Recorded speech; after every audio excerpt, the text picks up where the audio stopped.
Does this new Chanel bronzer live up to its claim to fame, or is it just more of the same?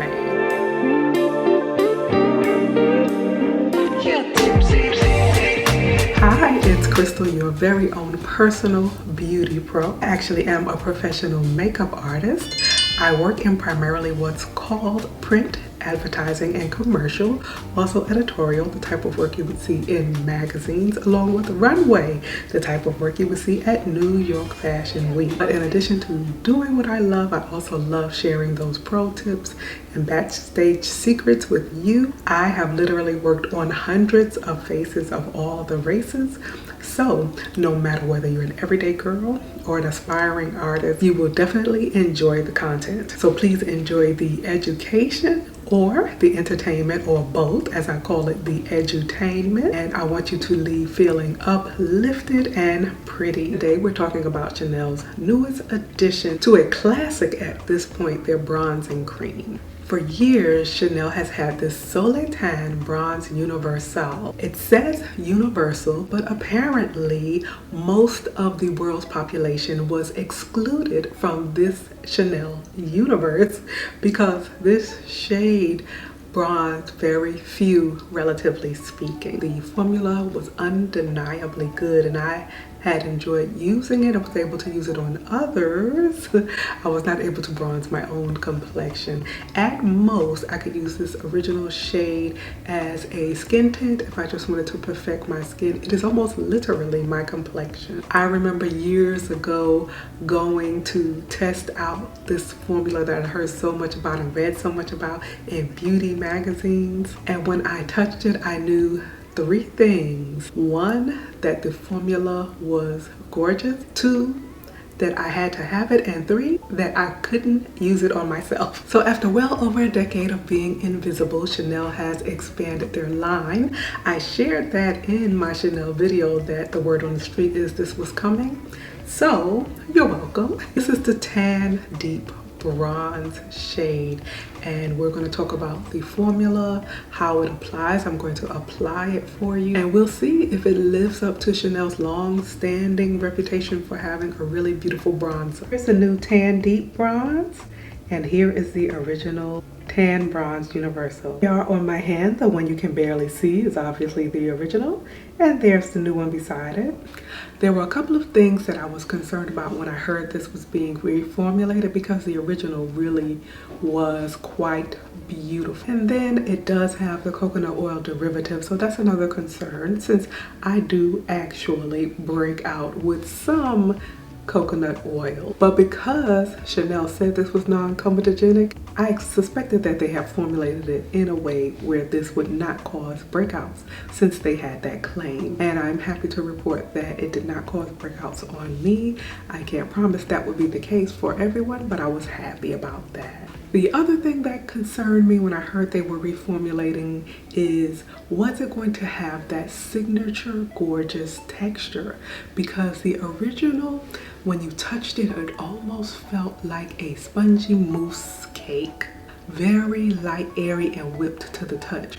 Whereas when you touch this one, obviously because of the formulation change, it is much creamier. So let's go ahead and apply it, and I'll tell you a little bit about what I think about this color and formula. I was pleasantly surprised at the shade. I feel like Chanel has done a really lovely job. It's such a beautiful whipped milk chocolate, and it has just that perfect amount of warmth in it for it to be a true bronzer.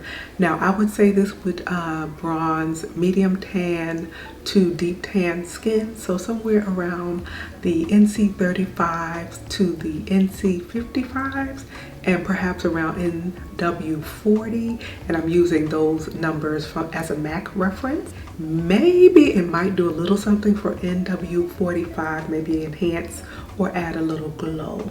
I'm going to use a beauty blender to apply this today, and I found that's one of the nicer ways to apply a formula like this one. You can use a brush if you decide to do that. I definitely want it to be soft and densely packed, the kind of brush that almost mimics a sponge. Also, fingers are a good idea with this. I definitely would not use anything like a blush brush, because that it either leaves streaks or because of the pressure it applies, it might tend to lift up the makeup beneath.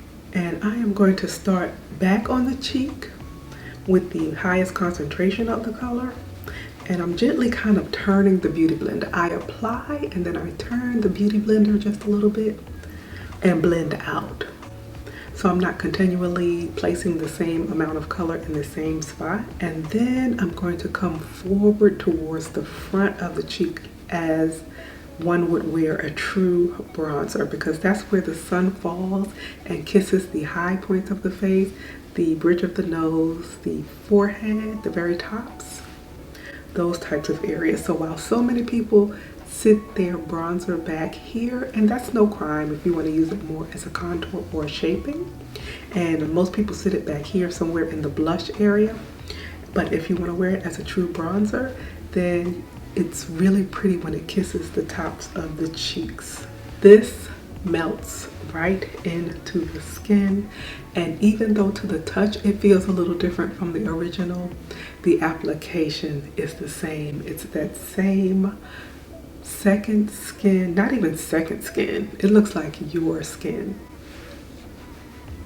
It's that same airy skin-like finish, almost undetectable except for the color. You see that the color has changed, but you don't see any texture on the skin. And it also blends flawlessly and seamlessly, so it's going to be very user friendly. So I used a very, very light hand, but we'll add a little more for the sake of the video. So while we were picking up the bronzer, we also picked up a couple of those long-wearing Chanel lippies and a Chanel lip liner. So we'll pop those on and I'll come back and give you my final thoughts on the bronzer. But we'll talk more about the lippies in a future video. So that's the application. I'll be curious to see what they have in store for us next. I'm pleased with the shade. It's very beautiful, very balanced. What a true bronzer should be in terms of the warmth that's needed for a bronzer to actually warm up the skin and give it that sun-kissed, burnished look. It is quite pretty on my complexion, which again is right between NC 44 and NC 45 for a shade reference. And as I said, and someone as light as NC 35 could wear this. They'll have to use a light hand, but they could wear this, but it'll be ideal in those medium tan and deep tan skin tones. Definitely up to NC 50. It would bronze NC 50, NC 55, NW 40. Possibly might do a little sun kissing for NW 45, but that's going to be pushing it.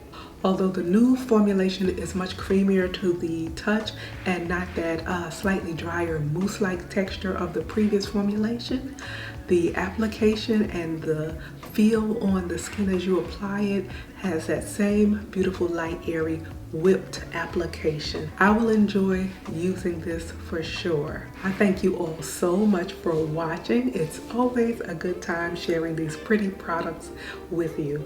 I look forward to seeing you in a video very soon, but until we meet again, keep it pretty.